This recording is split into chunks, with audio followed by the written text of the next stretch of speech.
Hi everyone, I am your Aman भैया। Welcome all of you at this new lecture of brilliant academy. आज हम लोग अपने इस प्लेलिस्ट का एक और नया चैप्टर शुरू कर रहे हैं जो है सरफेस एरिया एंड वॉल्यूम।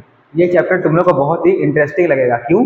क्योंकि इस चैप्टर में हम लोग अपने सारे कॉन्सेप्ट्स को और क्वेश्चन को एक रियल लाइफ एग्जाम्पल के थ्रू समझेंगे और सॉल्व करेंगे। जैसे रियल लाइफ एग्जाम्पल की बात करो तो हम लोग टेनिस बॉल का एग्जाम्पल लेंगे, टेंट का एग्जाम्पल लेंगे, जो हम लोग आइसक्रीम खाते हैं उसका एग्जाम्पल लेंगे। इन सब एग्जाम्पल के थ्रू हम लोग इस चैप्टर को समझने वाले हैं, इसलिए ये चैप्टर तुम लोग को आज बहुत ही इंटरेस्टिंग लगेगा। तो चलो बिना किसी देरी के अपने इस चैप्टर को शुरू करते हैं। सबसे पहले आज हम लोग जिस शेप के बारे में पढ़ने वाले हैं वो शेप है हमारा राइट सर्कुलर कोन। ये शेप का एग्जाम्पल हम लोग अपने डेली लाइफ में हर दिन देखते हैं। जैसे हम लोग आइसक्रीम खाते हो तुम लोग, ये कोन वाला आइसक्रीम कुछ ऐसे एक आइसक्रीम होता है जिसमें आइसक्रीम वाले अंकल हमें ऊपर से ऐसे ऐसे आइसक्रीम भर कर देते हैं। तो ये जो शेप है इसी शेप को हम लोग बोलते हैं कोन, और इस आइसक्रीम को तुम लोग कोन बोलते हो। आज इसी कोन के बारे में हम लोग पढ़ने वाले हैं। इस कोन का वॉल्यूम क्या होता है, इस कोन का सरफेस एरिया क्या होता है, सरफेस एरिया, इसी के बारे में आज हम लोग डिस्कस करेंगे कि इस कोन का वॉल्यूम और सरफेस एरिया क्या होता है। तो सबसे पहले हम लोग समझते हैं कि ये कोन बना कैसे, ये ऐसा शेप बना कैसे, उसके बारे में आओ। तो सपोज तुम्हारे पास एक राइट एंगल ट्रायंगल है। एक राइट एंगल ट्रायंगल ये है, इसको सपोज करो कि ये राइट एंगल ट्रायंगल है, ए बी और सी। यहाँ बी पे राइट एंगल है, ठीक है। अब इस ट्रायंगल को तुम लोग सर्कुलर पाथ पे घुमाओ, टर्न करो उसको सर्कुलर पाथ पे, ए बी के अलोंग, ए बी के अलोंग, ये ए बी के अलोंग इसको टर्न करो ऐसे, यहाँ से ऐसे सर्कुलर पाथ पे। तो ये यहाँ से ऐसे होकर आएगा, ये ऐसे जाएगा, फिर पीछे की ओर घूमेगा और ऐसे ऐसे गोल गोल घूमते रहेगा। तो इसको इमेजिन करो कि ये ऐसे गोल गोल स्पीड में घूम रहा है। तो ये जब घूमेगा तो ये एसी वाला पार्ट इधर आएगा, तो कुछ ऐसा दिखेगा ये शेप घूमता हुआ। अब ये घूमने लगेगा तो ये कुछ ऐसा बन जाएगा घूमता घूमता, देखो। और ये देखो, इसको देखो और इसको देखो, ये कौन बनता हुआ दिख रहा है। अगर इस कोन को मैं ऐसे बना दूं, ये कोन बनता हुआ दिख रहा है। ये कोन कैसा कैसा था, ऐसा है। और ये देखो, इसको देखो, ये भी कुछ इस कोन के शेप में दिख रहा है।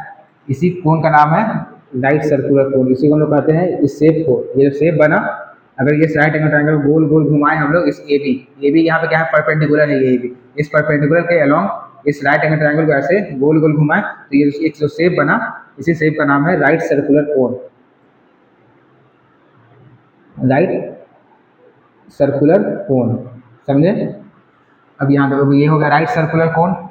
ये अब इस ट्रायंगल में आओ, ए बी सी ट्रायंगल में, ये तो इसका बेस था, इस ट्रायंगल का ये बेस था, और ये इस ट्रायंगल का क्या था, परपेंडिकुलर था। ये इस ट्रायंगल का था परपेंडिकुलर, और ये 90 डिग्री के सामने वाला साइड क्या होता है, हाइपोटेनस। ये तो इसका हाइपोटेनस था, ये इसका था हाइपोटेनस, ठीक है। ये राइट एंगल के लिए था, लेकिन अब तो ये बन गया कोन, राइट सर्कुलर कोन। अब इसमें देखो, अब इस कोन का यहाँ पे देखो, ये ऊपर का पार्ट सर्कुलर पार्ट होता है। इस कोन को अगर तुम लोग आइसक्रीम वाले कोन को देखते हो तो ऊपर में एक सर्कल, जो ऊपर वाला पार्ट होता है वो सर्कल की तरह दिखता है। वो सर्कल कौन सा होगा, ये जो ऊपर वाला पार्ट है यही बनेगा सर्कल। और इसको मैं यहाँ पे ऐसे बना दूँ तो ये जो ऊपर वाला पार्ट है ये हो गया सर्कल।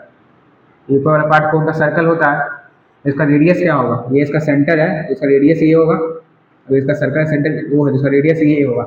अब इस फिगर में आओ, यहाँ पे इस सर्कुलर कोन का सेंटर हो जाएगा ये बी पॉइंट, और इसका जो रेडियस हो जाएगा ये ऊपर वाले सर्कल का रेडियस होगा ये। तो रेडियस कौन सा हो गया, बेस। जो ट्रायंगल का बेस था वो इस सर्कुलर कोन का रेडियस हो गया। तो इसका रेडियस क्या लिख सकते हैं हम लोग, radius is equal to base of triangle. और इस देखो, अब ये कोन का हाइट क्या होगा, इस कोन का हाइट होगा ये परपेंडिकुलर, जो राइट एंगल ट्रायंगल परपेंडिकुलर है, ये इस कोन का हाइट हो जाएगा। तो इसका हाइट क्या होगा, height equal to perpendicular of triangle, ठीक है। ये तो हो गया इसका हाइट। अब ये देखो, ये AC जो था, ये AC तो इस राइट एंगल के लिए हाइपोटेनस था, ये AC इस राइट एंगल का हाइपोटेनस था, हाइपोटेनस। लेकिन इस कोन के लिए क्या हो जाएगा, इस कोन के लिए ये हाइपोटेनस हो जाएगा इसका स्लांट हाइट, समझे, स्लांट हाइट, स्लांट हाइट, ये हो जाएगा हाइपोटेनस ऑफ ट्रायंगल। तो यहाँ पे क्या क्या देखा, राइट एंगल ट्रायंगल का जो बेस था वो इस कोन के लिए उसका रेडियस हो गया, जो राइट एंगल ट्रायंगल का परपेंडिकुलर था वो इस कोन के लिए उसका हाइट हो गया, और जो राइट एंगल ट्रायंगल का हाइपोटेनस था वो इस कोन के लिए उसका स्लांट हाइट हो गया। तो हमको स्लाइड हाइट पता करना हो तो हम लोग कैसे पता करेंगे? स्लाइड हाइट का फॉर्मूला क्या होगा? सोचो, स्लाइड हाइट का फॉर्मूला क्या होगा? स्लांट हाइट का फॉर्मूला क्या होगा? जल्दी से सोचो, स्लांट हाइट का फॉर्मूला। यहाँ देखो, स्लांट हाइट का फॉर्मूला क्या होगा? हाइपोटेनस को हम क्या लिख सकते हैं? हम लोग हाइपोटेनस को हम लोग लिखते हैं p square plus b square, यही होता है ना हाइपोटेनस बाय पाइथागोरस थ्योरम।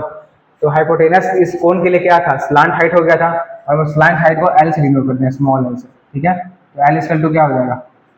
ये परपेंडिकुलर इस कोण के लिए क्या था? हाइट था। तो l equal to h square plus base, ये जो बेस था वो कोण के लिए उसका रेडियस था, तो h square plus r square, ये होता है स्लांट हाइट। तो इसको मैं यहाँ पर लिख देता हूँ, l equal to h square plus r square, जहाँ पे एच है उस कोण का हाइट और आर है उस कोण का बेस का रेडियस, समझे? ये हो गया उसका स्लांट हाइट। अब आ जाओ इस कोण का सरफेस एरिया पे आते हैं हम लोग। और सरफेस एरिया में भी दो टाइप का होता है, एक होता है, अब आगे उसको पहले सरफेस एरिया पे, सरफेस एरिया में कितने दो होगा? एक होता है टोटल सरफेस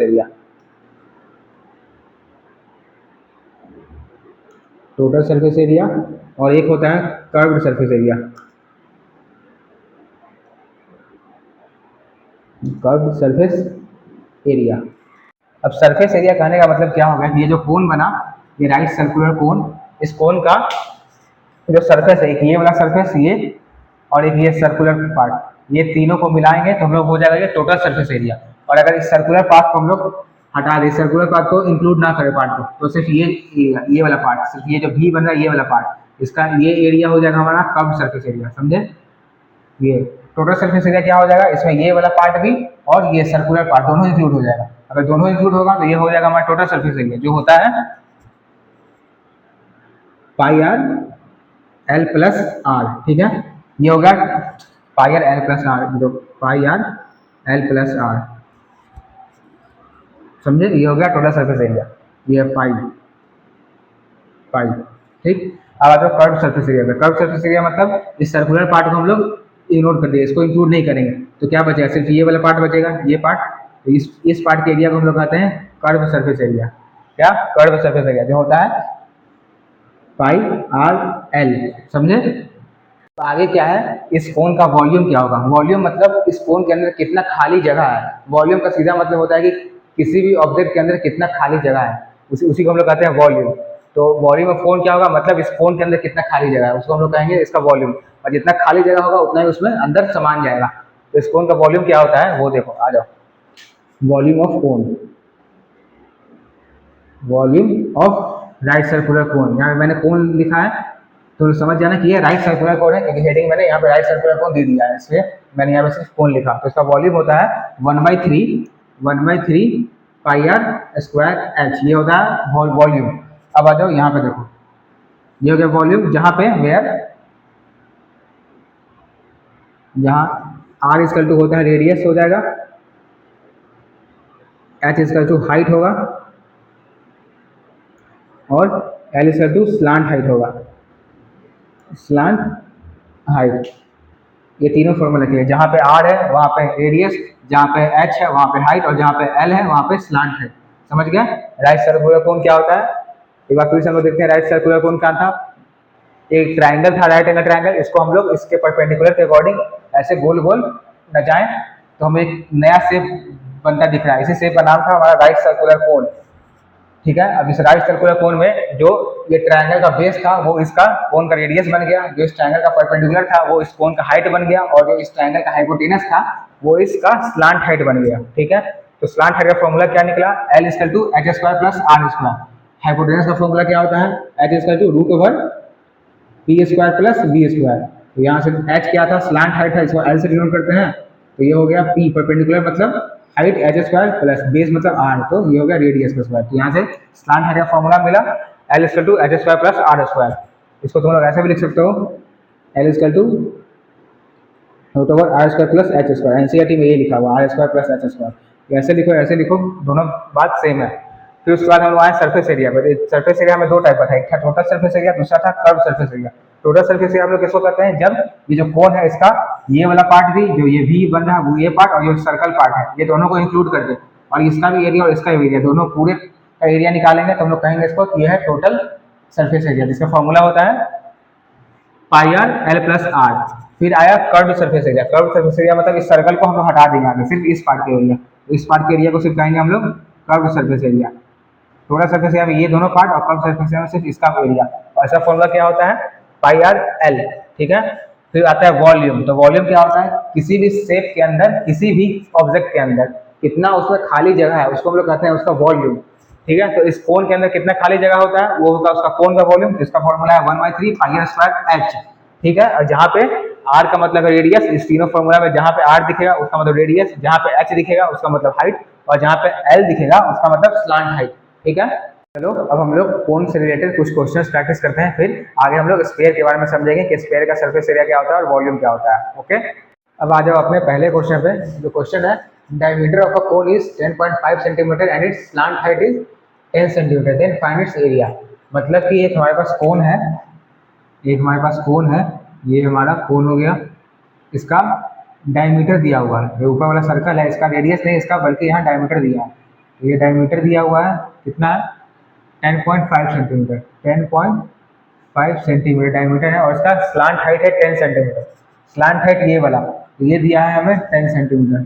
ठीक है। 10 सेंटीमीटर पूछ रहा है हमको इसका एरिया। तो आ जाओ एरिया, फाइंड इट्स एरिया। सबसे पहले हम लोग क्या क्या गिवन है उसको लिख लेते हैं क्वेश्चन में। तो क्या गिवन है, डायमीटर गिवन है, रेडियस है डायमीटर दिया है। तो डायमीटर इक्वल्स टू 10.5 सेंटीमीटर, और इसका स्लांट हाइट दिया हुआ है, slant height l equals to 10 centimetre. यहाँ क्वेश्चन में कर्व सरफेस एरिया पूछ रहा है, कर्व सरफेस एरिया।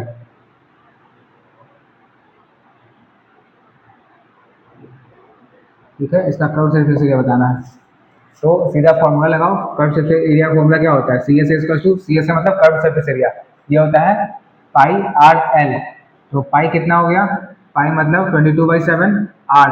आर क्या होता है, डायमीटर का हाफ, तो आर की जगह हम लोग d/2 लिख सकते हैं। तो d/2 कितना हो जाएगा 10.5/2 इंटू एल, एल कितना है 10 इंटू 10। अब इसको देखो कुछ कैंसिल आउट होगा,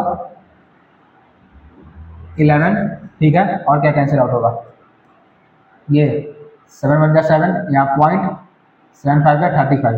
तो यहाँ पे क्या हो गया 11 इंटू 1.5 इंटू 10। इसको लिख सकते हैं 11 इंटू ये 1 एक जीरो यहाँ इस डेसिमल को ले जाएगा, तो ये हो जाएगा 11 इंटू 15।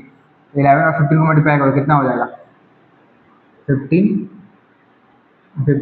561। तो कर्व सरफेस एरिया कितना आया इसका, कर्व सरफेस एरिया इसका टू 165 सेंटीमीटर स्क्वायर। समझे। हमें डायमीटर दिया था 10.5, हाइट था l 10 centimetre, slant height 10, c s से निकाला था यानी कर्व सरफेस एरिया। फॉर्मूला लगाए pi r l, pi 22/7, r होता है डायमीटर बाई 2, तो d/2 यानी 10.5/2 इंटू एल 10। काटे 2 से 22 करिए 11 बार में, 7 से 1.5 बार में 10.5 बटा, तो क्या आया 11 इंटू 1.5 इंटू 10, 1.5 और 10 को मल्टीप्लाई किए 15 आएगी, और 15 इंटू 11 किए तो 165 सेंटीमीटर स्क्वायर। ओके। अब आ जाओ दूसरे क्वेश्चन पे। क्वेश्चन क्या कहता है, a conical tent is 10 metre high and radius of its base is 24 metre. ठीक है। तो क्या बोल रहा है, find slant height of tent और cost of canvas required to make a tent. मतलब एक टेंट है, एक टेंट है, तो टेंट इस टाइप से ही होता है। तो ये हो गया तुम्हारा टेंट, और ये टेंट है जिसका हाइट दिया हुआ है, देखो 10 मीटर हाइट, इसका हाइट दिया है 10 मीटर, तो हाइट तो ये वाला पार्ट होता है ये,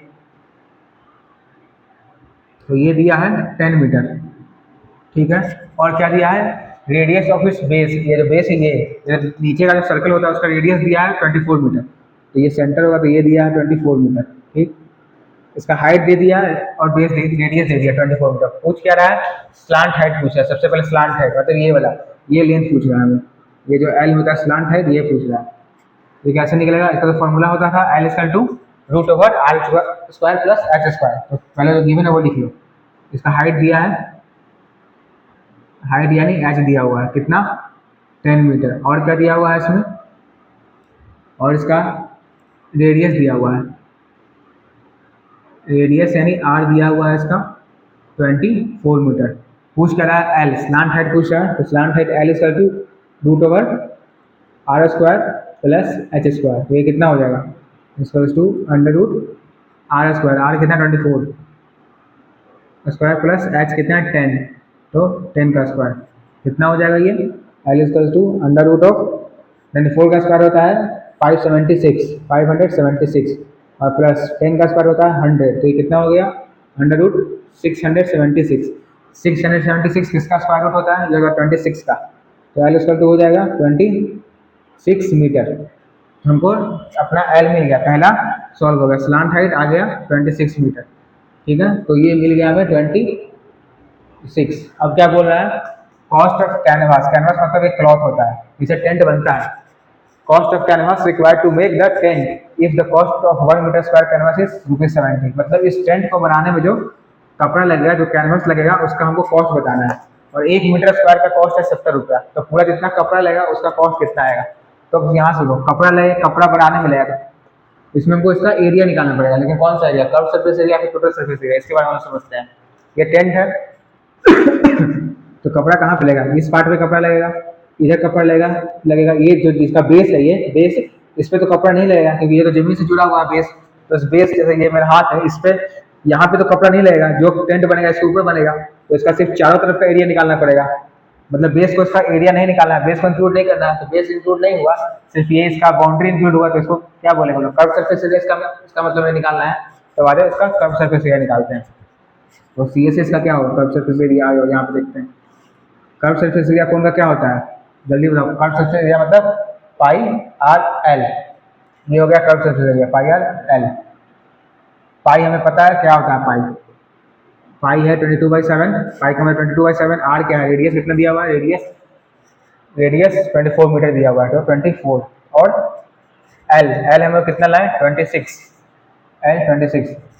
अब यहाँ कोई कट तो रहा नहीं है, मतलब इसको मल्टीप्लाई करना पड़ेगा, 32, 24, 26 को मल्टीप्लाई करना पड़ेगा, तो मल्टीप्लाई करते हैं इसको, कहाँ पे, ऊपर में करते हैं यहाँ पे, चलो 22, 24, 26 को मल्टीप्लाई करते हैं, तो पहले करो 26 और 24 को, कितना आएगा, 6 4 जा 24, 4 2 जा 8 9 10, 6 4 24, 4 2 9 10, 6 2 जा 12, 2 जा 4 8 5, 4 2 6, 6 24 को करो 22 से मल्टीप्लाई, 4 2 जा 8, 2 2 जा 4, 6 2 जा 2 है, 1 2 4 8, कितना आ जाएगा 8 2 7 3 1 1 3 7 2 8, तो CSA कितना आ गया हमारा, CSA equals to 13728 metre square upon by 7, ये 7 तो रह गया था, तो CSA इतना आ गया, तो इतना एरिया है, तो इतना ही एरिया में हमें कैनवास लगेगा, इतना ही एरिया में कैनवास लगेगा, और 1 मीटर स्क्वायर का कॉस्ट दिया है 70 रुपीज़, तो इतना मीटर स्क्वायर का कितना होगा, इतना into 70,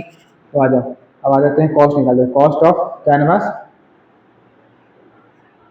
of 1 metre square is ₹70, तो cost of canvas 13728 upon 7 metre square कितना हो जाएगा, ₹70 इंटू 13728 अपॉन 7, 7 से 70 कट जाएगा 10 बार में, तो कितना कॉस्ट आ गया, ₹13780, इतना रुपीज़ लगेगा कॉस्ट ऑफ कैनवास, यहाँ लिख दो cost of canvas, cost of canvas equals to 137,280, समझे। क्वेश्चन क्या था कि हमें एक टेंट बनाना है जिसका हाइट 10 मीटर होगा और रेडियस बेस का 24 मीटर है, तो हमें इसका कॉस्ट कितना लगेगा, इसमें जो कैनवास लगेगा इस टेंट को बनाने में उसका कॉस्ट क्या लगेगा। तो पहले हम लोग समझे कि इसमें कर्व सरफेस एरिया निकालना है या फिर टोटल सरफेस एरिया निकालना है, तो हमें देखें कि टेंट बनाना है तो ये तो जमीन पे रहेगा, इसको तो इग्नोर करना पड़ेगा, तो बचा क्या, सिर्फ ये पार्ट बचा, तो ये पार्ट मतलब सिर्फ इसमें कर्व सरफेस एरिया निकालना है, तो हमने कर्व सरफेस एरिया निकाला है पाई एल, पाई 22/7, 24 आया हमारा रेडियस, और एल हमें यहाँ पे निकाले जो 26 था, मल्टीप्लाई किए तो कितना है, सीधे से 13728 upon 7 metre square, 1 metre square का कॉस्ट था 70 रुपीज़, तो इतने मीटर का कितना होगा 70 इंटू 13728/7, 7 से 70 10 बार में कटा तो कितना है 137,280, मतलब 1,37,280 रुपये लगेगा इसको पूरे कैनवास को, इस टेंट को बनाने में कैनवास में इतना पैसा लगेगा। अब आ जाओ अगले क्वेश्चन पे। जो क्वेश्चन है हमारा, right angle triangle a b c with sides 5 centimetre 12 centimetre and 13 centimetre. एक राइट एंगल ट्राइंगल है, इसका साइड ये है, ठीक है। Is revolve about side 12 centimetre, मतलब 12 सेंटीमीटर जो साइड है उसके अराउंड इसको रिवॉल्व कराएगा, मतलब सर्कुलर पाथ पे घुमाया गया है। तो बोल रहा है find the volume of the solid so obtain, तो जो सॉलिड आया उसको वॉल्यूम निकालना है, ठीक है। तो राइट एंगल ट्राइंगल है, सबसे पहले राइट एंगल ट्राइंगल है, तो राइट एंगल ट्राइंगल बनाते हैं। ये हो गया हमारा राइट एंगल ट्राइंगल, ठीक।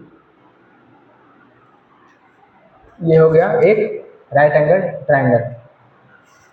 इसका साइड क्या है, ये है 5 सेंटीमीटर, एक 12 और 13 सेंटीमीटर। अब 12 कौन होगा, 13 कौन होगा इसमें से? अब देखो 12 और 13 में बड़ा कौन है, 13 बड़ा है। राइट एंगल ट्राइंगल का सबसे बड़ा साइड होता है उसका हाइपोटेनस, तो 13 हाइपोटेनस होगा। अब इन दोनों में हाइपोटेनस कौन सा होगा? हाइपोटेनस हमेशा 90 डिग्री के सामने होता है, तो ये 90 डिग्री है इसका, तो इसका हाइपोटेनस कहाँ पे होगा, ये होगा। ये हो गया हमारा 13 सेंटीमीटर और ये हो गया 12 सेंटीमीटर, ठीक है। अब क्या बोल रहा है इसको कि जो 12 सेंटीमीटर वाला साइड है उसको पकड़ के इसको घुमाएगा, मतलब उसके अराउंड, इसके अराउंड इसको ऐसे गोल गोल घुमाया जा रहा है। तो घुमाएंगे तो क्या बनेगा, ये शेप कुछ इस तरह उठ के आएगा, तो ये कोन बन जाएगा। अगर इसको घुमाएंगे तो ये ऐसे कुछ बनता दिखेगा, घूमेगा तो ये देखो। अब इसको घुमाने के बाद ये कुछ ऐसा बनता दिख जाएगा, ये साइड इधर और ये ऐसे, ठीक है। अब ये कोन की तरह दिखेगा, अब ये ऐसे बन जाएगा यहाँ पर, ये देखो, ये ऐसे और ये ऐसे, ये बन गया तुम्हारा राइट सर्कुलर कोन। स्टार्टिंग में हम लोग पढ़े थे राइट सर्कुलर कोन कैसे बनता है, राइट एंगल ट्राइंगल को उसके परपेंडिकुलर के अराउंड रिवॉल्व कराने पे बन जाता है राइट सर्कुलर कोन। तो यहाँ पे वही हुआ, ये राइट एंगल ट्राइंगल था, इसको इसके परपेंडिकुलर ये 12 सेंटीमीटर था, उसके अराउंड रिवॉल्व कराया तो बन गया राइट सर्कुलर कोन। अब इसी कोन का वॉल्यूम पता करना है हमें। अब तक हम लोग सरफेस एरिया पता कर रहे थे और ये टोटल एरिया देख रहे थे, अब हमें इसका वॉल्यूम निकालना है, ठीक। सबसे पहले क्या क्या दिया वो लिख लो। राइट एंगल ट्राइंगल का जो परपेंडिकुलर होता है वो इस कोन का क्या बन जाता है, हाइट बन जाता है। इस कोन का हाइट क्या होगा, राइट एंगल ट्राइंगल का परपेंडिकुलर कोन का बनेगा हाइट, तो हाइट इक्वल्स टू 12 सेंटीमीटर। अब राइट एंगल ट्राइंगल का हाइपोटेनस कोन का स्लांट हाइट, तो स्लांट हाइट क्या हो जाएगा, slant height L equal to 13 centimetre. अब राइट एंगल ट्राइंगल का जो बेस होगा वो क्या बनेगा, कोन का रेडियस बनेगा, तो यहाँ पे इसका रेडियस क्या होगा, radius R equal to 5 centimetre. अब देखो हाइट भी मिल गया, स्लांट हाइट भी मिल गया, रेडियस भी मिल गया। अब क्या पता करना है हमें, वॉल्यूम। वॉल्यूम क्या होता है, volume equal to 1/3 pi r square H। Volume हो गया 1/3 पाई आर स्क्वायर H। 1/3 पता है, पाई पता है, आर भी हमें मिल गया है, आर क्या है ये, और एच भी पता है हमें। एच क्या है इसका, आर हो गया 5 और एच हो गया हाइट। एच मतलब हाइट, स्लांट है मतलब एल, तो हाइट है 12 सेंटीमीटर। इसका वॉल्यूम निकालो, इसमें सिंपल पुट करो, 1/3 पाई कितना होता है 22/7 into r square radius square into 5 radius square मतलब 5 और एच, एच कितना 12, ये हो गया 12, ठीक है। 3 4 जा 12 कट गया। अब कोई कट्टा नहीं दिख रहा है तो इसको क्या लिख सकते हैं हम लोग, 22/7 इंटू 5 जा 25 इंटू 4, 25 4 जा 100, तो ये हो गया 2/7 इंटू 100। इसको अब सिंपल लिख दो, वॉल्यूम इक्वल टू 100 और 2/7 को ले सकते हैं पाई, तो वॉल्यूम हो जाएगा 100 पाई सेंटीमीटर क्यूब। ये सेंटीमीटर क्यूब, 100 पाई सेंटीमीटर क्यूब।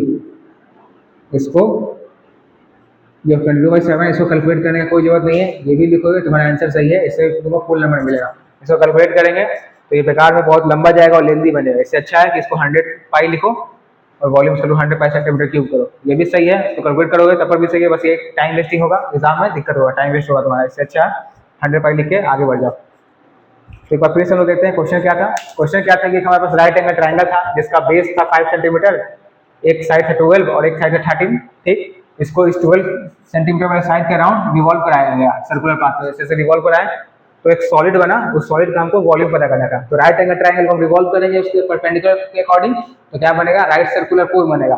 ये बना राइट सर्कुलर कोन, तो हमको फाइनली राइट सर्कुलर कोन का वॉल्यूम पता करना था। फॉर्मूला क्या होता है, volume 1/3 pi r square H.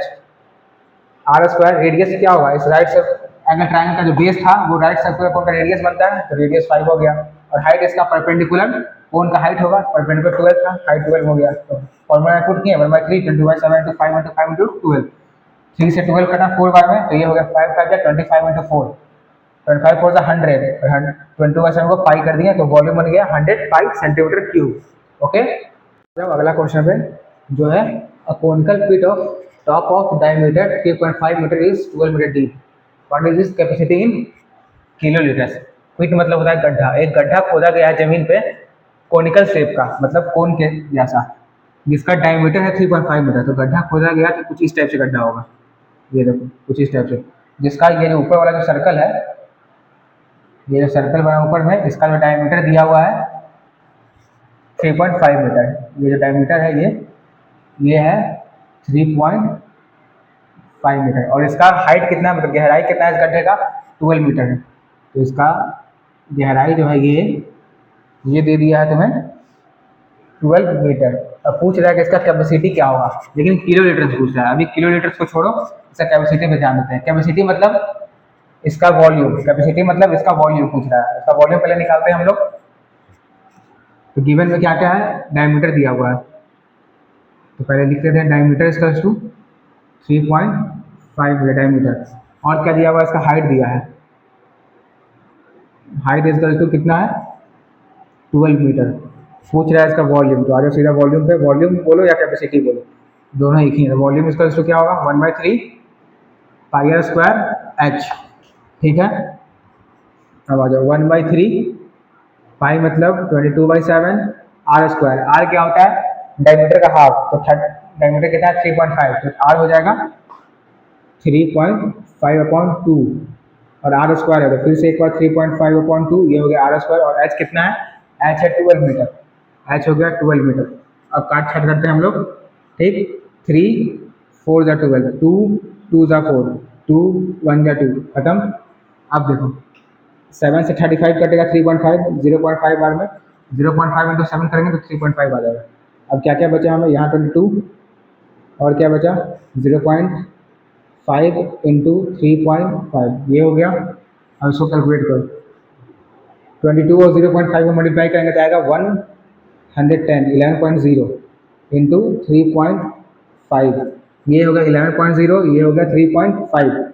इसको मल्टीप्लाई करो तो कितना आएगा, 11 और 35 को करो, 35 35 583 385।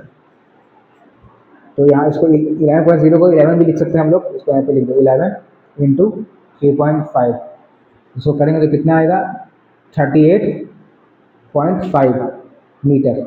इतना मीटर क्यूब आ गया इसका वॉल्यूम, ठीक है। लेकिन हमको मीटर क्यूब में नहीं चाहिए, हमें चाहिए लीटर में, किलो लीटर में, लीटर में भी नहीं किलो लीटर में चाहिए।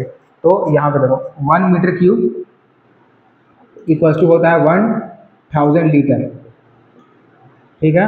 1 मीटर क्यूब इसका तो होता है 1000 लीटर।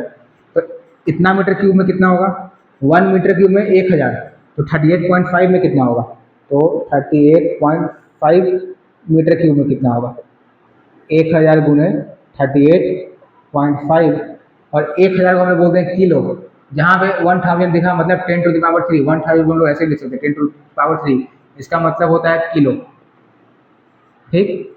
तो 1 किलो में होता है 1000, तो इस 1000 की जगह हम लोग यहाँ पे लिख सकते हैं 1 किलो लीटर इंटू 38.5, तो फाइनल कितना आ जाएगा 38.5 किलो लीटर, समझे। तो यहाँ पे आओ, 1 मीटर क्यूब मतलब 1000 लीटर, तो इसको पहले यहाँ करो लीटर में, तो ये हो गया 38.5 इंटू 1000, ये बना लीटर। अब 1000 लीटर में 1000 लीटर में होता है 1 किलो लीटर, तो 1000 लीटर को हम लोग लिख सकते हैं 1 किलो लीटर, तो ये हो जाएगा यहाँ पे 38.5 इंटू 1 किलो लीटर। 38.5 इंटू 1 क्या हो जाएगा 38.5 किलो लीटर, इसका होगा कैपेसिटी यानी वॉल्यूम, समझे। तो इस ये जो गड्ढा खोदा गया, इस गड्ढा में हमें 38.5 किलो लीटर वाटर या फिर कुछ भी जो भी डालना है उसमें आ जाएगा इस गड्ढे में, समझे। या फिर से देखो, ये था कि एक जमीन पे गड्ढा खोदा गया है जिसका डायमीटर है 3.5 मीटर और हाइट है 12 मीटर। इसका हमें कैपेसिटी बताया था किलो लीटर में। कैपेसिटी मतलब वॉल्यूम, तो सिंपल सा मैंने वॉल्यूम निकाला 1/3 पाई स्क्वायर एच, 1/3 पाई के जगह 22/7, आर क्या हुआ 3.5/2, 3.5/2, 3.5/2 इंटू हाइट क्या है 12। अब इसको कैलकुलेट किए तो कितना आया, कैलकुलेट करने के बाद वॉल्यूम आता है हमारा 38.5 मीटर क्यूब, लेकिन हमें चाहिए किलो लीटर में, मीटर क्यूब में हमको नहीं चाहिए। फिर आओ 1 मीटर क्यूब में होता है 1000 लीटर, ठीक। तो 38.5 मीटर क्यूब में 1000 तो 38.5, अब 1000 मतलब 1 किलो, 1000 मतलब 1 किलो, और ये क्या था लीटर था, तो ये हो गया 1 किलो लीटर, 1 किलो लीटर इसका टू 38.5, 10⁻³ मतलब होता है किलो, जहाँ भी 1000 दिखा वहाँ पे किलो समझो, तो यहाँ पे किलो लीटर था, 1000 लीटर था तो ये बन गया 1 किलो लीटर, तो ऐसे 1 किलो लीटर इंटू 38.5, तो फाइनली आया 38.5 किलो लीटर। इसी को मैंने यहाँ सॉल्व किया, volume equal to this, then 38.5 into 1000 litre, 1000 litre means 1 kilo litre, then 38.5 into 1 kilo litre is equals to 38.5 kilo litre. Okay, अब हम लोग आते हैं अपने अगले स्टेप पे जो है हमारा स्फीयर, उसके बाद है हेमिस्फीयर। तो स्फीयर का हम लोग रियल लाइफ एग्जांपल देखते हैं अपने लाइफ में। जैसे तुम लोग क्रिकेट देखते होगे तो जो क्रिकेट का बॉल होता है वो एक स्फीयर का शेप में आता है, फिर फुटबॉल का जो बॉल होता है वो एक स्फीयर होता है, टेनिस खेलते हो तो टेनिस का जो बॉल होता है, जैसे हम लोग गली क्रिकेट खेलते हैं वो वाला बॉल भी स्फीयर है, स्फीयर जैसे इस टाइप से होता है स्फीयर। ठीक है, ये सर्कल का 3D फॉर्मेट है, सर्कल हो गया 2D और इसको 3D में करेंगे तो बन जाएगा स्फीयर, समझे। तो स्फीयर के पास सिर्फ क्या होगा, रेडियस होगा, सिर्फ इसके पास रेडियस होगा। तो अब स्फीयर का सरफेस एरिया देखो, स्फीयर के पास सिर्फ एक ही एरिया होता है, दैट इज इसका टोटल सरफेस एरिया। अब इसको तुम टोटल सरफेस एरिया बोलो या फिर इसको तुम कर्व सरफेस एरिया बोलो, दोनों इक्वल है। तो स्फीयर के पास सिर्फ सरफेस एरिया होता है जिसको हम सिर्फ सरफेस एरिया से डिनोट करेंगे, सरफेस एरिया। इसका सरफेस एरिया होता है 4 पाई आर स्क्वायर, ठीक है। और इसका वॉल्यूम क्या होगा, इसका वॉल्यूम होगा 4/3 पाई आर क्यूब, ये हो गया स्फीयर का, ठीक। अब नेक्स्ट आओ हेमिस्फीयर। हेमिस्फीयर क्या होता है, अगर ये स्फीयर है कोई, सपोज जैसे ये तुम्हारा एक स्फीयर है, इसको तुम बीच से कट कर देते हो, बीच से कट करना, ये नहीं कि कोई आया कोई बोले हम कोई आया और कोई बोलता है कि हम इसको ये हेमिस्फीयर को यहाँ से कट करेंगे, तो नहीं, तो ये हेमिस्फीयर नहीं बनेगा। इसको हमेशा बीच से ही कट करना है, मतलब इसके डायमीटर के अलॉन्ग, बीच से मतलब इसके डायमीटर से, बीच में ही होता है ना डायमीटर, डायमीटर सेंटर से पास करता है और सेंटर किसी भी सर्कल या फिर स्फीयर के बीच में होता है। तो अगर स्फीयर को इसके बीच से कट करेंगे तो ये बन जाएगा हेमिस्फीयर। अगर इसको यहाँ से कट कर दिया तो ये पार्ट खत्म, कट करके ये पार्ट हटा दिया तो ये शेप कुछ इस टाइप से बन गया, देखो ये कुछ ऐसा बना जिससे हम लोग कहेंगे हेमिस्फीयर।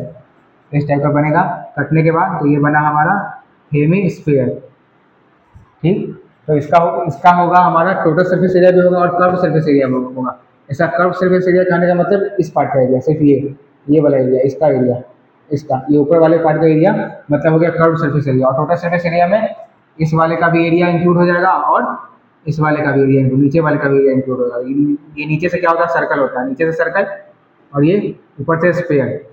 तो कर्व सरफेस एरिया में सिर्फ ये एरिया और टोटल सरफेस एरिया में ये नीचे का भी एरिया, समझे।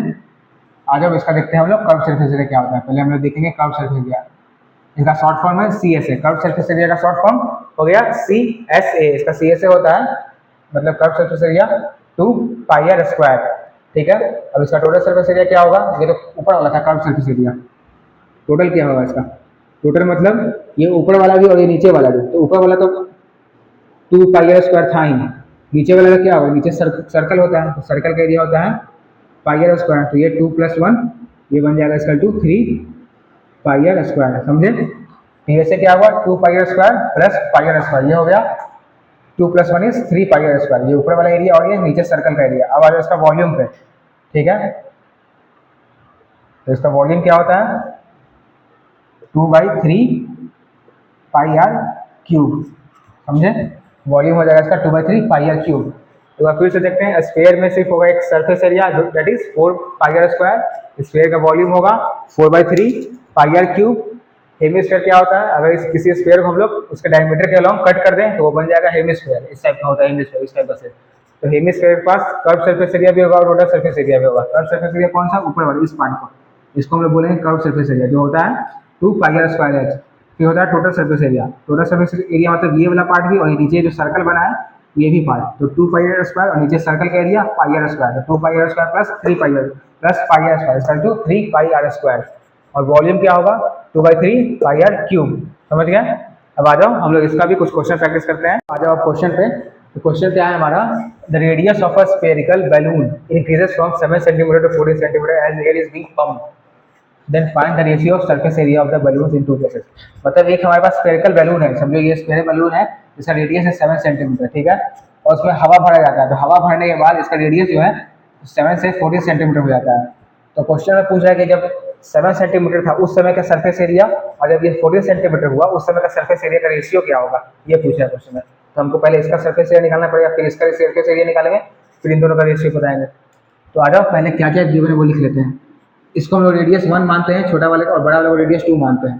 तो इसको मानो r1 इक्वल टू 7 सेंटीमीटर और r2 इक्वल टू 14 सेंटीमीटर, ठीक। या फिर छोड़ो, इसको छोटे वाले को r मान लो और बड़ा वाले रेडियस को कैपिटल R मान लो, इसको r1 r2 नहीं, छोटे वाले रेडियस को, ये छोटा वाला है 7, इसको हम लोग स्मॉल r से डिनोट किए, और ये बड़ा वाला है 14, इसको हम लोग कैपिटल R से डिनोट किए, तो r इक्वल 7 और इसका 14। अब इसका सरफेस एरिया क्या होगा, छोटे वाले बलून का सरफेस एरिया क्या होगा, इसको हम लोग स्मॉल s और स्मॉल a से डिनोट कर देते हैं, ठीक, स्मॉल s और स्मॉल a। इसका सरफेस एरिया क्या होगा 4 पाई r², ठीक है। इसका सरफेस एरिया क्या होगा, बड़े वाले बलून का क्या होगा, इसको हम लोग कैपिटल S और कैपिटल A से डिनोट करते हैं ऐसे। इसका क्या होगा, इसका भी होगा यही 4 पाई और r², ठीक है।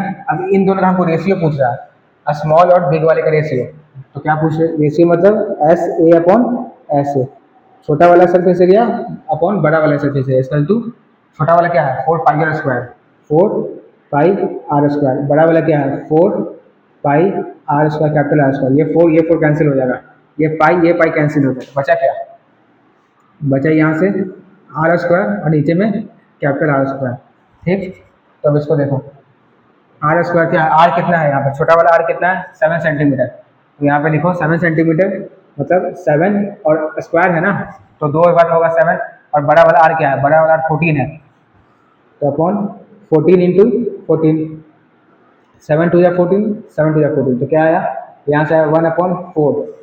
तो ऐसे अपॉन ऐसे कितना आया, छोटा वाला सरफेस एरिया अपॉन बड़ा वाला सरफेस एरिया कितना आया 1/4। इसको क्या लिख सकते हैं हम लोग आगे, छोटा वाला सरफेस एरिया इज टू बड़ा वाला सरफेस एरिया इक्वल टू 1:4, ये रेशियो आया। जब इस बैलून में हवा भरा गया तो इसके सरफेस एरिया का रेशियो आया 1:4। एक बार फिर से देखो क्या है, दो बैलून था हमारे पास, दो नहीं एक बैलून था जिसका रेडियस था 7 सेंटीमीटर, फिर इस बैलून में हवा भरा गया तो इसका रेडियस आ गया 14 सेंटीमीटर हो गया। तो इन दोनों का सरफेस एरिया का रेशियो पूछा, जब ये छोटा था 7 सेंटीमीटर उस समय का सरफेस एरिया, और जब ये बड़ा होकर 14 सेंटीमीटर बना उस समय का सरफेस एरिया का दोनों का रेशियो। तो पहले छोटे वाले को स्मॉल r से डिनोट कर दिए 7 सेंटीमीटर, और बड़ा वाला का रेडियस कैपिटल R से that is 14 centimetre. Then the surface area of smaller one is we denote it by small s and small a, जो हो गया 4 पाई r², और बड़ा वाला का सरफेस एरिया कैपिटल SA से डिनोट किए जो है 4 पाई कैपिटल R²। इन दोनों का रेशियो था, तो रेशियो क्या हुआ SA upon SA equal to 4 pi small r² upon 4 pi capital R², 4 cancel, pi cancel हो गया, तो बचा क्या यहाँ पर स्मॉल r² बचा और कैपिटल R² बचा। फिर स्मॉल r² क्या था 7, तो 7 to 7 और ये 14 into 14, 7 to the 14, 7 to the 14, तो बचा 1/4 आया। तो ऐसे बाई ऐसे 1/4, तो रेशियो आ गया 1:4। ओके, अब आ जाओ दूसरा क्वेश्चन पे जो है find the radius of sphere, वो surface area is 154 centimetre square. मतलब एक हमें स्फीयर है दिया हुआ है, एक स्फीयर दिया हुआ है जिसका सरफेस एरिया क्या है 154 सेंटीमीटर स्क्वायर, इसका हमें रेडियस फाइंड करना है, ठीक। क्या दिया हुआ है, इसका सरफेस एरिया दिया हुआ है, surface area is equal to 154 centimetre square, ठीक है। अब सरफेस एरिया क्या होता है स्क्वायर का 4 पाई r² होता है, 4 पाई r², ये कितना है 154। अब देखो तो r² इक्वल टू क्या हो जाएगा r², इसको ये लिखो 4 into pi 22/7 into r² equal to 154। तो यहाँ से r² क्या होगा, यहाँ से r² इक्वल टू हो जाएगा 154 मल्टीप्लाई बाई 7, ये 7 ऊपर जाएगा नीचे से तो हो गया डिवाइड था, यहाँ मल्टीप्लाई में हो जाएगा, ये 4 नीचे, और ये 22 भी नीचे जाएगा। ठीक है, ये हो गया आर स्क्वायर। ठीक, अब यहाँ से इसको कैलकुलेट करो। अब देखो ये 11 से कटेगा 2 बार में, और ये 154 भी 11 से कट जाएगा। 11 मध्ये 11, 11 4 जा 44, 4 2 से कटेगा, और ये 14 2 से कटेगा, ये 2 2 जा 4, और ये 7 2 जा 14। तो यहाँ से क्या मिला, r square equal to 7 into 7 that is 49, और 2 इंटू 2 4। तो हम आर इक्वल टू क्या लिख सकते हैं, r equal to root over 49/4। तो यहाँ से आर क्या होगा,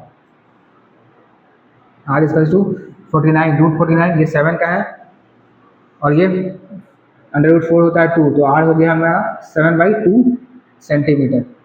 ठीक, 7/2 सेंटीमीटर। अगर इसको डेसिमल में चेंज करना है तो क्या हो जाएगा, और इसको डेसिमल में चेंज करना चाहते हैं तो आर इक्वल टू हो जाएगा 3.5 सेंटीमीटर। ठीक है, ये हो गया हमारा final answer, r equal to 3.5 centimetre.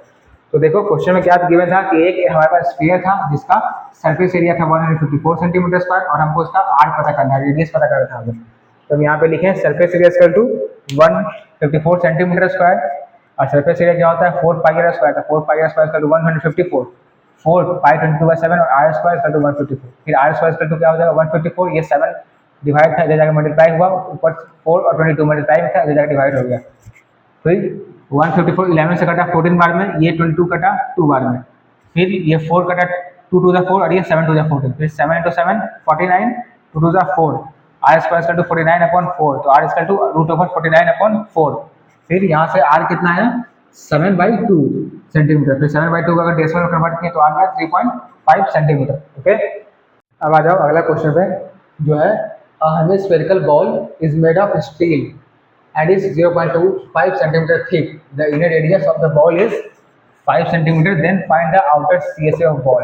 ठीक है, एक हेमिस्फेयर बाउल है, मतलब एक हेमिस्फेयर स्फेरिकल कटोरा है हमारे पास। ठीक, तो कुछ इस टाइप से होगा। ये हो गया हमारा हेमिस्फेयर बाउल जिसका थिकनेस दिया हुआ है 0.25 सेंटीमीटर। थिकनेस मतलब ये, अब ये कुछ तो थिक होगा, हेमिस्फेयर का बॉल है तो ये वाला थिकनेस, इसको मैं यहाँ थिकनेस बनाता हूँ, ये सपोज का थिकनेस है। ठीक, ये जो इसका थिकनेस है ये दिया है 0.25 सेंटीमीटर, इसको थिकनेस है दिया इसका। देखो ये जो थिकनेस है इसका, ये दिया हुआ है 0.25, तो thickness equals to 0.25 centimetre. Okay, और इनर रेडियस मतलब ये जो इसका सेंटर है, इसका सेंटर, ये इसका थिकनेस है। ठीक, इसका थिकनेस ये हो गया इसका थिकनेस, यहाँ से ये इसका थिकनेस है, समझो ये इसका थिकनेस हो गया। तो जो इनर रेडियस है मतलब ये वाला पार्ट है, यहाँ से लेकर सिर्फ यहाँ तक का डिस्टेंस, यहाँ से यहाँ का डिस्टेंस, ये सिर्फ ये डिस्टेंस, इनर रेडियस ये होगा, अंदर का रेडियस। ठीक, कटोरे के अंदर का पार्ट, यहाँ से लेकर सिर्फ यहाँ का डिस्टेंस, ये वाला लाइन का डिस्टेंस है, सिर्फ ये वाला लाइन का डिस्टेंस। तो यहाँ से यहाँ का डिस्टेंस जो दिया है रेडियस, वो दिया है 5 सेंटीमीटर। ठीक, 5 सेंटीमीटर। और क्वेश्चन क्या पूछ रहा है, आउटर सीएस है, आउटर का जो पार्ट है, ये जो बाहर वाला पार्ट है इसका, ये वाला पार्ट, इसका कर्व सरफेस एरिया पूछ रहा है, बाहर वाले का कर्व सरफेस एरिया पूछ रहा है, बाहर वाले का, और रेडियस दिया है अंदर वाले का। तो हमको बाहर वाले का निकालने के लिए पहले हमको आउटर कर्व सरफेस एरिया के लिए आउटर रेडियस पता करना पड़ेगा। हमारे पास है इनर रेडियस, आउटर रेडियस तो है नहीं, तो पहले हम लोग आउटर रेडियस के खोज में चलते हैं। तो पहले जो लिख दिया वो लिख लो, इनर रेडियस दिया है, इसको हम लोग ऐसे लिखते हैं। ठीक है, इनर रेडियस, इसको लिखते हैं RI, ये दिया है हमें 5 सेंटीमीटर। ठीक है, और क्या दिया, थिकनेस दिया हुआ है इसका, थिकनेस इसका जो दिया है 0.25 सेंटीमीटर। तो इसका आउटर रेडियस क्या होगा, सोचो आउटर रेडियस क्या होगा इसका, आउटर रेडियस इसको हम RO से लिखते हैं। आउटर रेडियस क्या होगा, अगर ये जो थिकनेस है यहाँ तक, यहाँ का जो डिस्टेंस है इतना दूर, इस डिस्टेंस में अगर हम ये वाला थिकनेस को ऐड कर देंगे, यहाँ तक का डिस्टेंस तो पहले से हमें पता है, ये इतना दूर का डिस्टेंस हमें पहले से पता है 5 सेंटीमीटर। ठीक, इतना दूर में ये वाला डिस्टेंस को ऐड कर दें तो पूरा हमको यहाँ से यहाँ का डिस्टेंस मिल जाएगा ना, यहाँ से यहाँ तक, ये हमें पता है पहले से ये डिस्टेंस, इसमें हम ये डिस्टेंस ऐड कर दें, हमें ये पूरा डिस्टेंस मिल जाएगा यहाँ से यहाँ तक, समझे। तो ये डिस्टेंस कितना 5 सेंटीमीटर है, और थिकनेस है 0.25 सेंटीमीटर। तो आउटर रेडियस हो जाएगा 5 + 0.25 5.25 सेंटीमीटर, दैट इज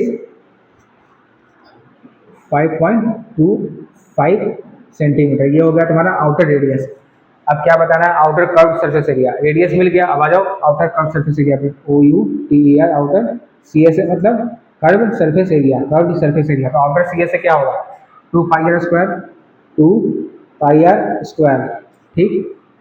तो ये हो जाएगा 2 × पाई मतलब 22/7, आर स्क्वायर मतलब आर स्क्वायर ये 5.25, 5.25 इंटू 5.25, ठीक है।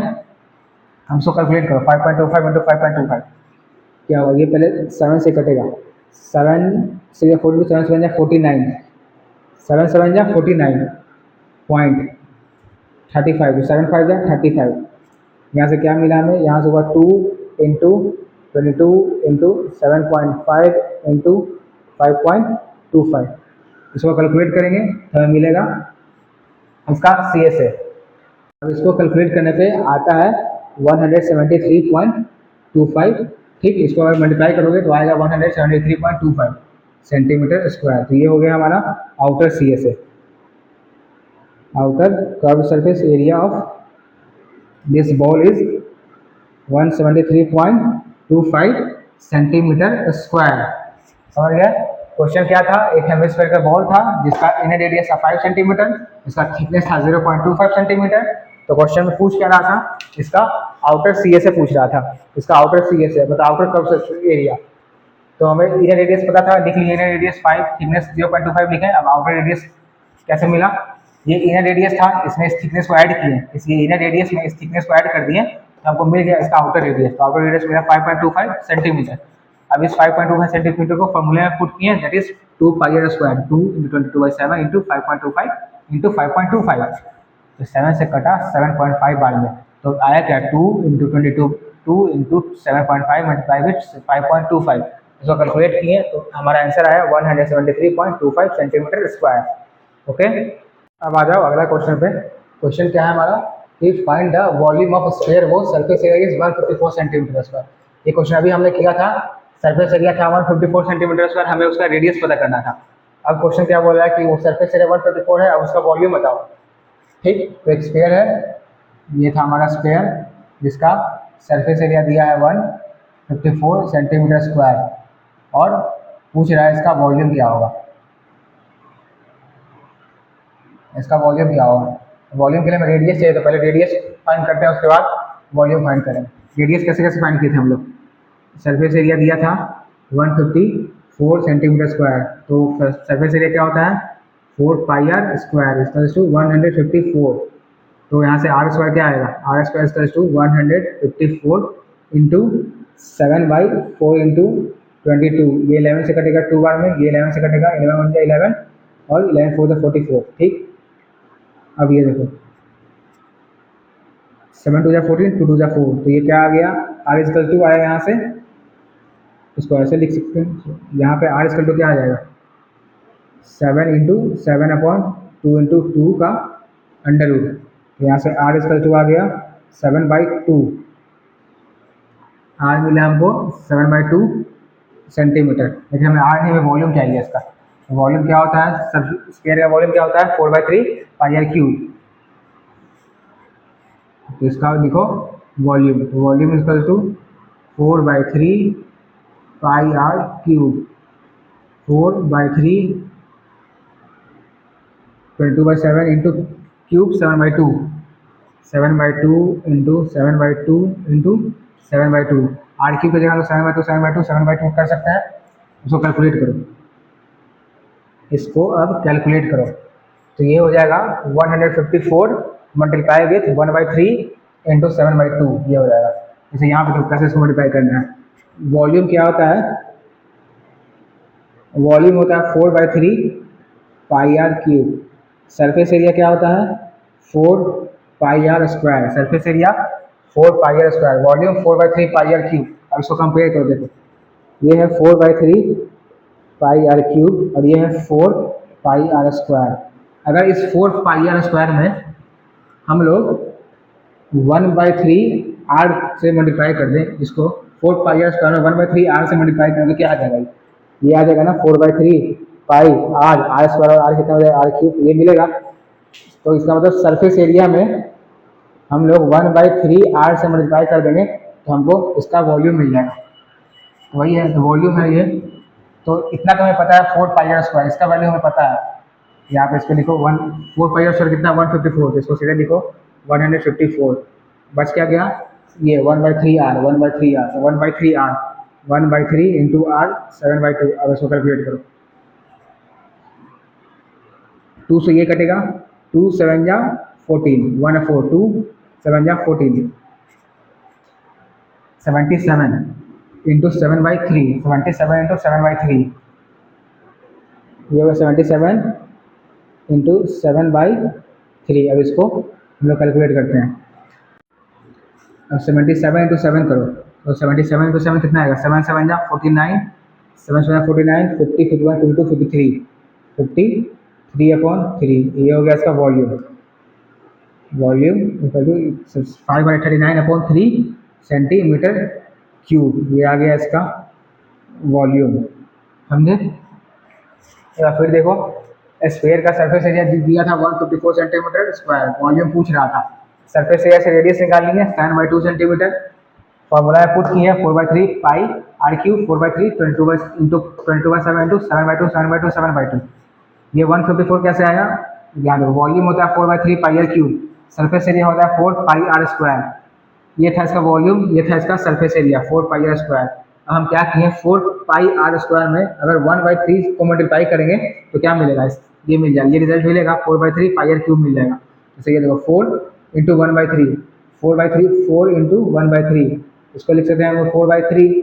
ठीक, पाई तो पाई रहेगा, r square into r, r square into r, multiply में है तो पावर ऐड होगा, यहाँ एक 2 है पावर, यहाँ 1 है, तो 2 + 1 तो R3 हो गया। तो यही मल्टीप्लाई किया तो 4/3 पाई आर क्यूब मिल गया, जिसका क्या होता है वॉल्यूम। तो इसमें 4 पाई आर स्क्वायर का रिजल्ट हमें पता था क्या है 154, तो इसको सीधे 154 लिख देंगे। बच क्या गया 1/3 आर बच गया, तो 1/3 इंटू आर 7/2। फिर यहाँ से 2 से ये कटा, 2 7 जा 14, 1/4 2 7 जा 14, तो 77 इंटू 7/3 इधर को मल्टीप्लाई किया 5/39 आया, तो 5/39/3 इसका वॉल्यूम हो गया। ओके, अब आ जाओ अगला क्वेश्चन पे। जो क्वेश्चन है कि how many litres of milk can a hemispherical ball of diameter this can hold. मतलब एक हमारे पास एक बाउल है हेमिस्फेरिकल शेप में, ये हमारा बाउल है हेमिस्फेरिकल शेप में, ठीक, और इसका डायमीटर दिया हुआ है, तो ये डायमीटर दिया हुआ है कितना 10.5 सेंटीमीटर। क्वेश्चन पूछ रहा है कि इस बाउल में कितना लीटर ऑफ मिल्क आ जाएगा, कितना लीटर मिल्क इसमें आएगा। तो कितना लीटर मिल्क आएगा, इसके लिए हमको हमें इसका वॉल्यूम निकालना पड़ेगा, जितना इसका वॉल्यूम होगा उतना इसका मिल्क आएगा। लेकिन पूछ रहा है लीटर में, तो पहले इसका वॉल्यूम निकालते हैं हम लोग, उसके बाद लीटर में देखेंगे। तो उसके लिए क्या दिया हुआ है, डायमीटर दिया है इसका, डायमीटर क्या दिया है 10.5 सेंटीमीटर। तो आ जाओ वॉल्यूम पे, वॉल्यूम इसका तो क्या होता है 2/3 पाई आर क्यूब, ये होता है इसका हेमिस्फेयर का वॉल्यूम। तो अब इसको लिखो लिखो 2/3 पाई क्या हो जाएगा 22/7 इंटू आर क्या होगा 10.5/2, आर होता है रेडियस मतलब डायमीटर का हाफ, तो 10.5/2, और क्यूब है मतलब 3 बार इसको मल्टीप्लाई करना पड़ेगा 10.5/2, 10.5/2। अब आ जाओ कटिंग करते हैं इसका, 2 से 2 कैंसिल हो गया, इस 2 से ये 22 हो गया 11 बार में, ठीक है। अब इस 7 से ये 10.5 कैंसिल होगा कितने बार में 1.5 बार में, कितने 7 का 105। अब ये 3 से ये 1.5 कैंसिल हो जाएगा 0.5 बार में। अब जो जो बच गया उसको लिख लो, यहाँ से 11 बचा, यहाँ से 0.5, यहाँ से 10.5 और यहाँ से भी 10.5, और नीचे में क्या सिर्फ 2 बच गया, ऐसे तो कैंसिल आउट हो गया, नीचे में 2 बचा। इसको कैलकुलेट करो। अब देखो इन दोनों को मल्टीप्लाई करेंगे 11 और 0.5 को, तो आएगा 5.5, ठीक है। अब इन दोनों को मल्टीप्लाई करो 10.5 और 10.5 को, तो इसको मल्टीप्लाई करेंगे तो आएगा 110.25, ठीक है, अपॉन 2। अब इन दोनों को मल्टीप्लाई करो 5.5 और 10.25, तो इसको मल्टीप्लाई करेंगे तो आएगा 606.375। 5.5 और 10.25 को मल्टीप्लाई किए तो 606.375 375 आया अपॉन 2, और इसको डिवाइड करो तो 2 से कटेगा, 2 3 ज़ा 6, 0, फिर 2 3 ज़ा 6, पॉइंट, 2 1 ज़ा 2, 1 और 7, 2 8 ज़ा 16, 1 और 5, 2 7 ज़ा 14, 1 और 0, 2 5 ज़ा 10। तो कितना आया वॉल्यूम? वॉल्यूम इक्वल टू 303.1875, ये आ गया हमारा सेंटीमीटर क्यूब में वॉल्यूम, मतलब इतना मीटर क्यूब, इतना सेंटीमीटर क्यूब इसमें मिल्क आएगा, लेकिन हमें चाहिए था लीटर में, सेंटीमीटर क्यूब में नहीं चाहिए, हमें लीटर में चाहिए। तो अब सेंटीमीटर क्यूब को लीटर में कन्वर्ट करना पड़ेगा, तो आज देखते हैं। अब यहाँ देखो, 1 लीटर में होता है 1000 सेंटीमीटर क्यूब, ठीक है, 1 लीटर में होता है 1000 सेंटीमीटर क्यूब, इसको उल्टा करके लिखो तो हो जाएगा 1000 सेंटीमीटर क्यूब में हुआ 1 लीटर, ठीक, 1000 सेंटीमीटर क्यूब में होता है 1 लीटर, तो 1 सेंटीमीटर क्यूब में कितना होगा? 1 सेंटीमीटर क्यूब में 1/1000 लीटर हो जाएगा। हमारे पास कितना है? 303.1875 सेंटीमीटर क्यूब है, तो 303.1875 इतना सेंटीमीटर क्यूब में कितना हो जाएगा? 1/1000 इंटू 303.1875 इतना लीटर हो जाएगा, ठीक। तो ये इसका तो क्या हो जाएगा? ये 3 जीरो है, ये डेसिमल को यहाँ से 3 प्लेस इधर ले आएगा, तो 1 2 3, तो कितना आ जाएगा? ये 0.303185 लीटर, इतना लीटर मिल्क आएगा इसमें, ठीक है, इतना लीटर मिल्क आएगा इस बाउल में, 0.303185 लीटर मिल्क इस बाउल में आ जाएगा। समझ गया? क्वेश्चन क्या था कि इस बाउल में कितना लीटर ऑफ मिल्क आएगा जिसका डायमीटर है 10.5 सेंटीमीटर। तो पहले हम लोग वॉल्यूम निकालें, वॉल्यूम आया 303.1875 सेंटीमीटर क्यूब, इसको लीटर में कन्वर्ट किए कैसे? 1000 सेंटीमीटर क्यूब में 1 लीटर होता है, तो 1 सेंटीमीटर क्यूब में 1000 बाई 1/1000 लीटर आ गया। फिर कितना था? 3.03.1875 हमें पता करना था, तो 1/1000 इंटू 303.1875 लीटर, तो इसको कैलकुलेट करने पे आया 0.3031875 लीटर। तो इस बाउल में इतना लीटर मिल्क आ जाएगा, 0.3031875 लीटर ऑफ मिल्क। ओके, तो ये था हमारा आज का सरफेस एरिया एंड वॉल्यूम का लेक्चर। अच्छा लगा होगा तो लाइक करना वीडियो को, फ्रेंड लोग के साथ शेयर करना और चैनल को सब्सक्राइब करके जाना। तो मिलते हैं हम लोग अपने नए लेक्चर पे, तब तक के लिए keep practising, keep learning. Okay.